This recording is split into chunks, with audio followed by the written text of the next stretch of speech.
In this video, we will be going through all the features of the new DBX goRack. While the goRack can be used for many applications, in this example, we're going to cover how to set it up with a main PA system and powered subs. To do this, you'll need to make the connections first. Connect the main left and right outputs from your mixer to the left and right inputs of the goRack. Make sure the mic line switches are set to accept line input. Then connect the left output to your left powered sub, and daisy chain that to your left powered main. Next, connect the right output to your right powered sub, and daisy chain that to your right main speaker.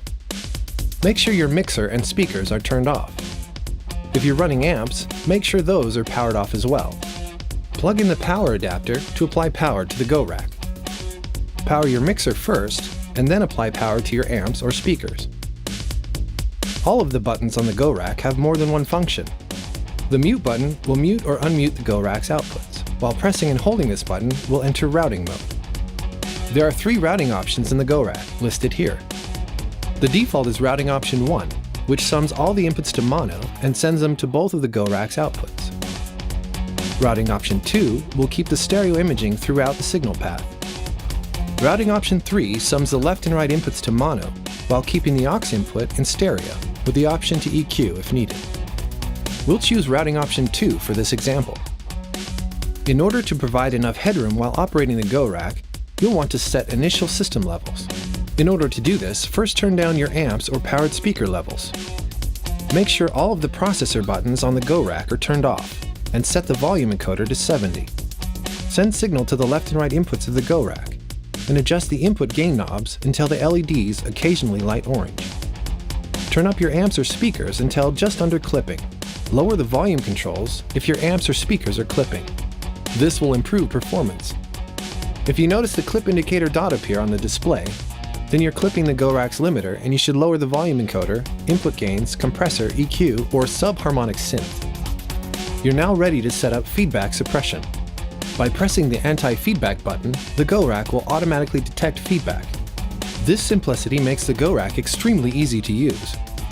Pressing and holding the anti-feedback button will allow you to choose your feedback options. Option 1 will offer the highest level of quality and is intended for live music. Option 2 will provide the best protection against feedback and is intended for music and speech. Option 3 is typically used for speech applications, using wide filters. We'll choose option 1 for this example.